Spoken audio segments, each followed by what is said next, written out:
siif boqonnaa dhabe jaalala kee onnee na fide nama hunda dursee sumaat onnee koo lite akka hedduu si jaaladhu ragaadha waaqaa fi lafti gola onnee koo keessaa suma qofaadha hangafti otoo guyyatti siif bilbilee si adibba hin dadhabu waan hunduma nyaadhee jaalala keen ta'a agabu siif maaluman ta'ani waan garaan kee fadhu wahuma takkallee ani si duuba hin jedhu ani addunyaa kanarraa si qofa ilaalee obsa gaafa waa'ee kee yaadu imimmaan jaalalaan cobsa waa'een jaalala keetii silaa anarraa daangaan qabu waanni keenya waadaadha killee miti lafa bu'ee hin cabu waanni keenya waadaadha killee miti lafa bu'ee hin cabu. Namni jaalalaan qabame numa ciisa malee rafuu hanga nama san argatu. Walaloo Abdul Kush jaalallee isaa Imaan Abdul Qaadir Farris dhukumatti gaa namatti tolte.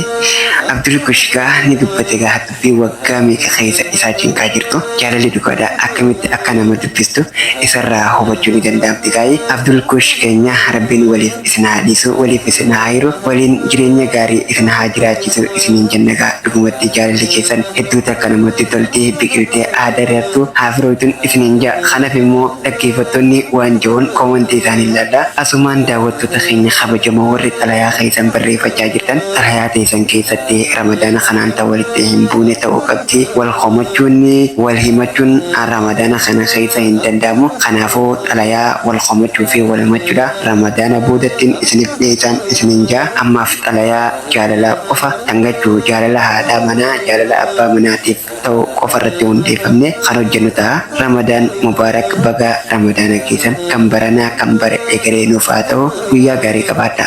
Qilleensi jaalalaa bubbisii halaala qilleensi jaalalaa bubbisii ilaala.